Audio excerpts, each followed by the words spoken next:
Whoa, hey, are you ready for this episode of Steven's Garage 216? I am. Let's get to it.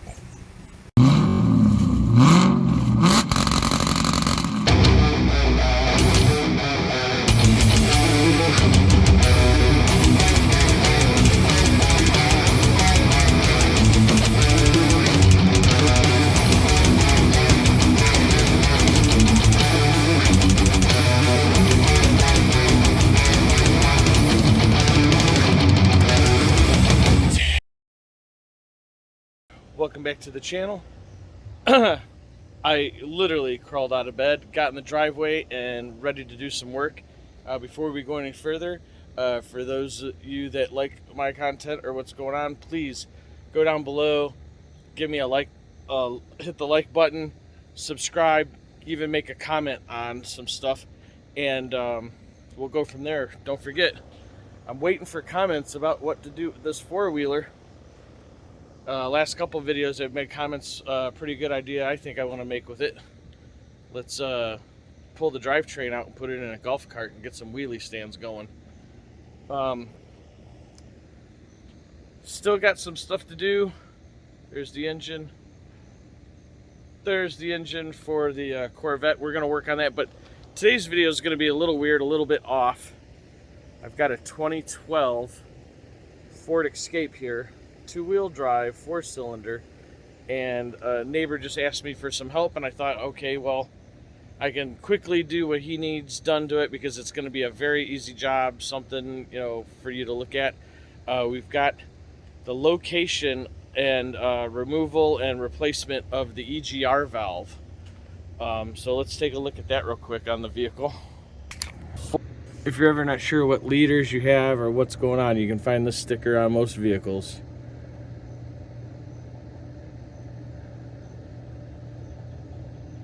And this is a 2.5 liter four-cylinder right here. And I've already started on it. All I really did, the only thing I did was oh boy, I can't speak proper English.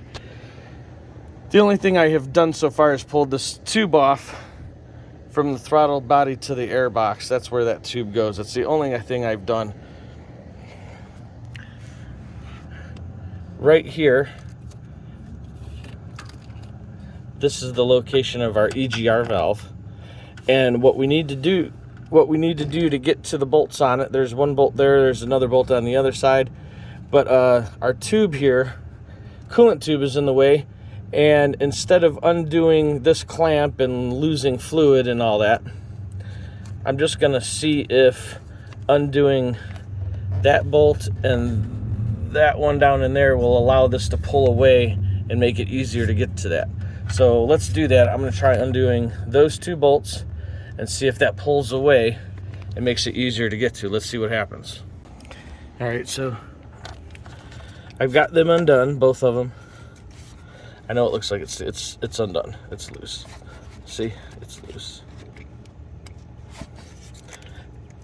It still won't pull away, so I looked, and there is two more, same place, here and here, but right below this. So there's two more to get.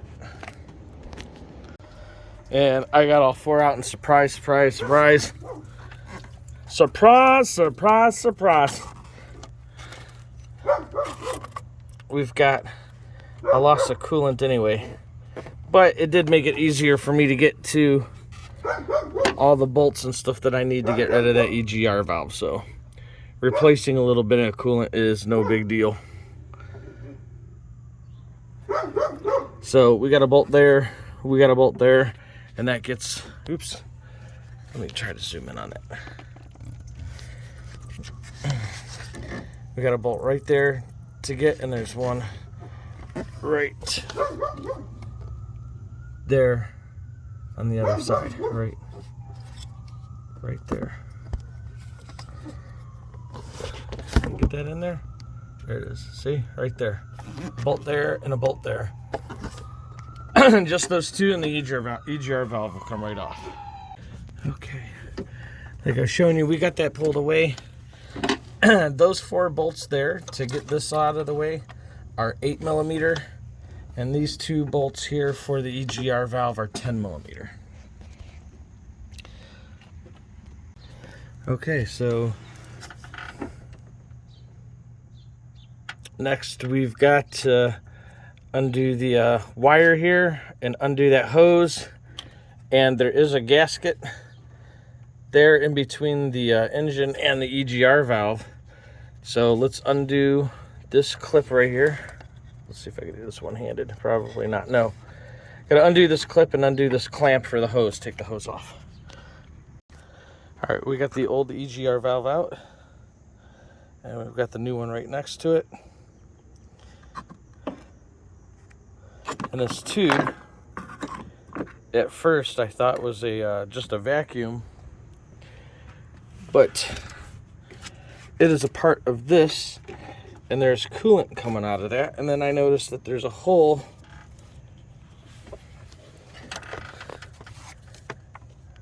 right there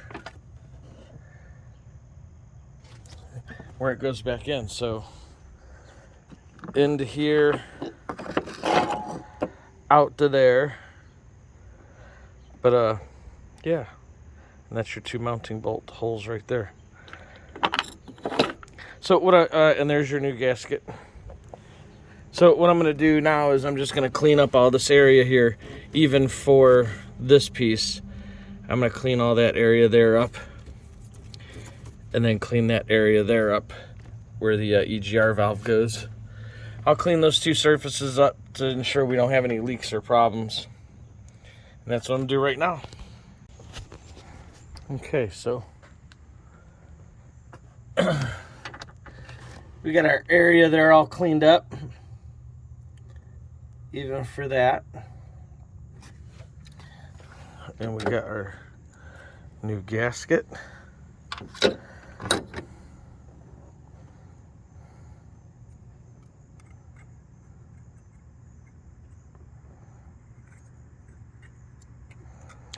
There it is.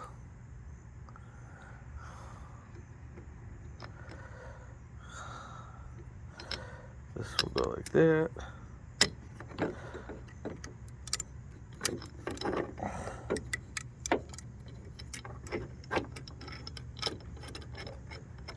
Look at that, it'll hold our gasket in place for us. Get the other bolt. Since that's what it looks like it does.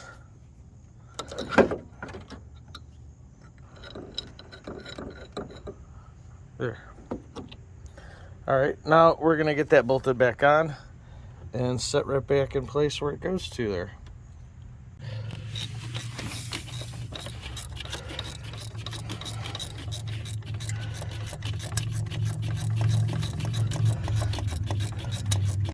All right, there we go. It's tight, locked down into place. I'm gonna finish getting that hose on right there with the clamp. Finish getting that on and then plug it back in. All right, so we got the hose and clamp back on in order, and I've started to mount the coolant hoses and bracket back on for the block there.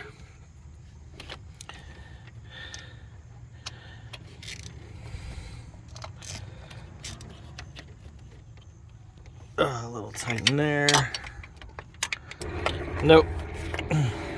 Be right back. Okay. This is back on sturdy and stiff. This is mounted.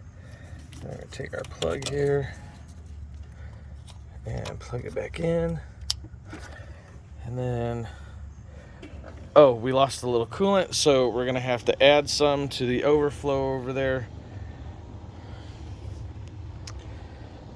And go from there, but let's start it. I don't know if the check engine light is going to go right off or if I'm going to have to break out the old laptop and HP tuners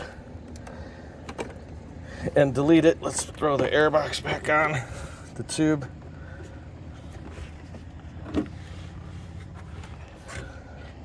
And there it is.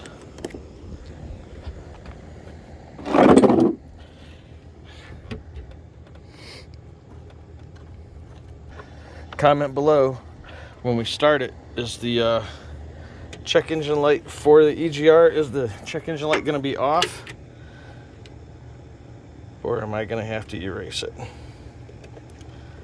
Take the opportunity now before you find out what it is. Make a guess. Comment below.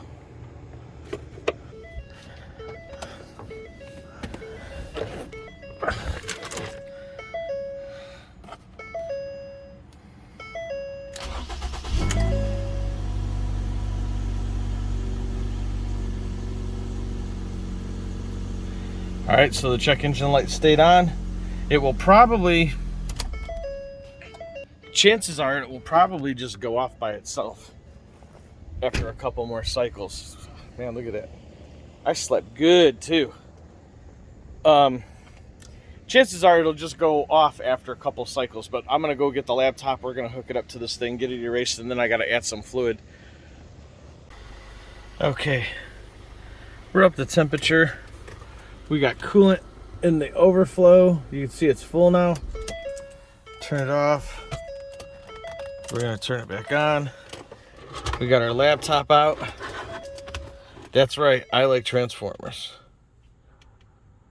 We're gonna pull up the scanner, the VCM scanner from HP Tuners. And we'll go over here to this emblem here. Connect to vehicle.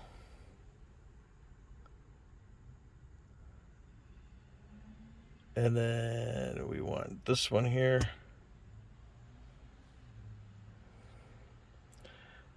And then we can go down here to the bottom left corner here. We can read.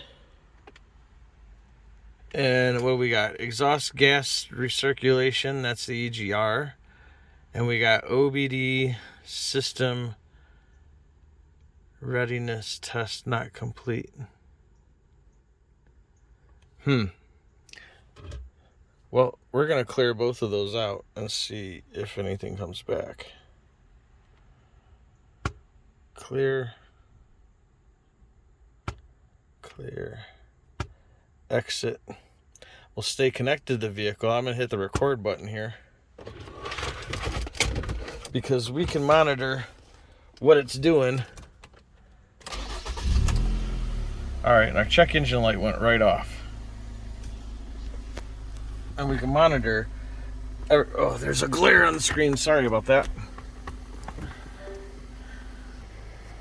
Okay, what I was saying is we can monitor what the vehicle is doing right now. Oh, let's see. 0 miles an hour because we're not moving anywhere. Long-term fuel trims, 1.6%. That's all right. We're within 5%. We're at lambda. That's our air-fuel ratio. Engine RPMs about 750. Coolant temp 190.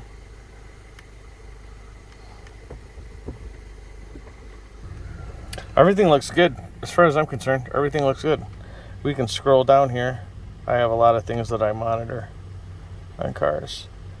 Intake air temp 79. It is supposed to be 84 today. I'm pretty sure it's close to that already. Everything looks good. We've cleared out the codes. Let's turn it off. There's no check engine light on. But we'll turn it off. We're going to turn it back on. We're going to go back over here to this one. And we're going to hit read. Let's see if there's anything. See if anything's going to pull up. No, it doesn't look like it. No DTCs detected, so there's no problems at all. It was just an EGR valve.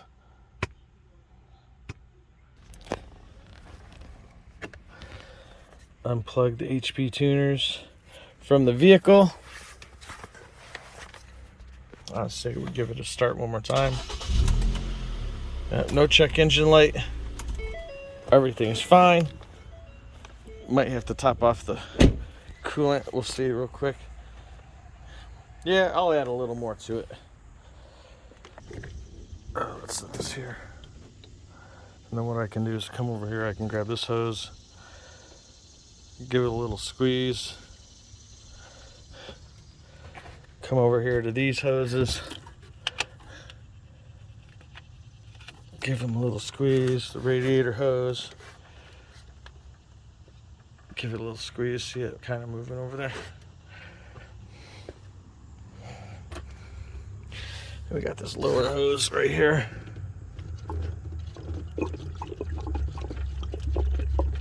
Hear it gurgling. So we'll top it up just a little more.